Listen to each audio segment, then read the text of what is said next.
Gerard Mackin stands as a notorious figure in the underworld, his height of 6 feet adding to his imposing presence as a gangland enforcer feared from Limerick to Belfast. Known for his violent tendencies, Mackin's criminal history includes a particularly heinous crime, where he used a nail gun to fasten an individual to the floor, an act that underlines his brutal reputation. This horrific deed caught the eye of the Kinahan cartel, leading them to offer him a contract worth €1 million to take out their principal adversary, Gerry Hutch.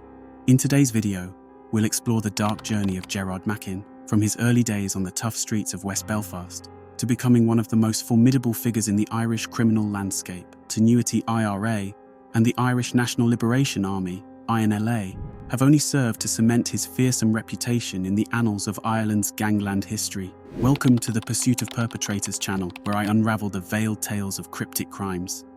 From his teenage years, Gerard Mackin was already a formidable presence, standing over 6 feet tall with striking bright red hair, making him impossible to overlook. His substantial build and intimidating appearance made him a natural fit as an enforcer, roles he assumed early on within dissident republicanism, initially aligning with the Continuity IRA. Mackin quickly became known as the type of enforcer that dissident Republican groups would use to instill a deep-seated fear in people. During this period, the Continuity IRA engaged in paramilitary-style punishment shootings, targeting young men they accused of criminal involvement, preferring to handle matters internally rather than involve the police. Setting themselves up as vigilantes, these groups took it upon themselves to punish those who breached the law, with their actions seldom leading to a formal conviction. Gerard Mackin's propensity for violence climaxed in 2008, when the Special Criminal Court sentenced him to life imprisonment. He was found guilty of the calculated murder of Eddie Burns, a Belfast taxi driver and dedicated father of 5. Additionally, Mackin faced convictions for the attempted murder, possession of a firearm with intent to endanger life, and causing grave harm to Damien O'Neill. O'Neill, who served as the main prosecution witness, survived being shot during the incident and later recounted the events in court. According to his testimony, he, Mackin, and another man had spent the evening drinking at various pubs in West Belfast, ending up at the Beehive Bar on Falls Road. It was here that Burns was deceitfully drawn to the venue. Upon arrival, Mackin declared a hijacking, brandished a firearm, and forced Burns into the back seat of his vehicle, accompanied by O'Neill and another individual. Shortly after, Mackin halted the car, dragged Burns out, and ignoring his desperate appeals for mercy, coldly executed him with a shot to the back of the head. O'Neill, having witnessed this savage act, seized the moment to escape, grabbing the gun. Despite being pursued and shot by Mackin in the arm and then the neck, he miraculously survived and found help. That same tragic night, Joe Jones, a close acquaintance of Burns and also a former member of the Continuity IRA, who had split to form a new group, met a violent end. He was lured from a friend's house, but when the firearm malfunctioned, he was brutally beaten to death with a spade in an alley in North Belfast's Ardoyne area. The brutality of the scene was such that the attending priest was left vomiting against a wall. At the time, they were accused of stealing weapons from the Continuity IRA for their own faction's use. Throughout the legal proceedings, Mackin maintained his innocence, challenging his conviction. In 2010, the Court of Criminal Appeal overturned his conviction and ordered a retrial. However, during the 2011 retrial, Damien O'Neill, previously a key witness, was too terrified to testify after receiving death threats. As a result, the case collapsed and Mackin was acquitted. Yet his freedom was fleeting. He was arrested again in 2016 and subsequently convicted for a savage assault that occurred in 2015. In this instance, a traveller involved in the furniture trade was enticed to a predetermined spot. Upon arrival, he was confronted by 3 men in white protective suits, claiming to represent the IRA, who demanded a ransom of €15,000.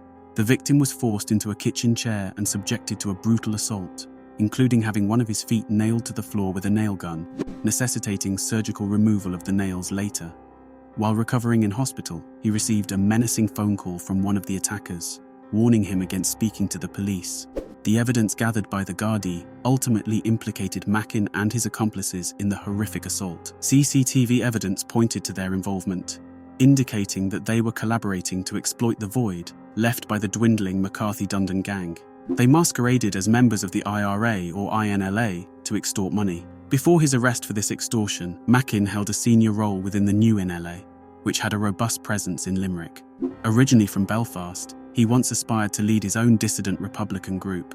He was embroiled in a power struggle for control of the Annalee with other figures, such as Declan Whacker Duffy and Redgar Byrne. However, Mackin's unpredictable nature was deemed too risky for leadership, prompting him to form his own faction, known as the New Annalee, alongside close associates Johnny Keogh and Eamon Cumberton. This splinter group aligned with the Kinahan cartel during their fierce rivalry with the Hutch gang following the Regency Hotel shooting in 2016, an incident Daniel Kinahan barely survived.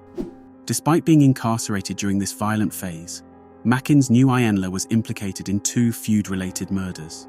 Johnny Keogh was convicted for the murder of Gareth Hutch in Dublin in 2016, while Cumberton was found guilty of killing Michael Barr. Both are currently serving life sentences. Mackin's deep ties with these figures underscore his significant role within the violent criminal underworld, a point that became starkly apparent during the trial of Gerry Hutch. Hutch was accused of murdering David Byrne during the Regency Hotel attack in February 2016, but was later acquitted. During this trial, it was revealed that Mackin had travelled to Dubai, flying first class on an Emirates flight from Dublin to meet Daniel Kinahan. It emerged that the Kinahans had offered Mackin a €1 million contract to eliminate their rival, Gerry Hutch, providing an initial €100,000 with the promise of another €900,000 upon completion of the task. Despite his criminal activities, Mackin served as a surprisingly model prisoner during his incarceration for an extortion case in Limerick, even amid suspicions that he orchestrated drug deals from within Castlereagh prison in County Roscommon. Upon his release, Mackin fled to Spain with his family in September 2021, leading to the issuance of a European arrest warrant. In 2022, he was arrested in Alicante shortly after the capture of Johnny Morrissey, a senior financial operator for the Kinahan cartel. Mackin faced charges of money laundering and pleaded guilty. This arrest unfolded when Gardaí, noticing a suspiciously parked car outside Mackin's residence in April 2019, discovered €4,780 in cash, an Aquarius phone and an iPhone, both wrapped in bubble wrap and bound with elastic bands inside the car. Mackin claimed ownership of the money, asserting it was intended for his fiancée, and produced a loan receipt to substantiate his claim. Mackin was subsequently arrested and taken to Henry Street Garda Station for questioning. After his release, a file was submitted to the Director of Public Prosecutions, DPP, and he then fled to Spain with his family, securing employment on a building site. Nevertheless, he was apprehended a year later and extradited back to Ireland.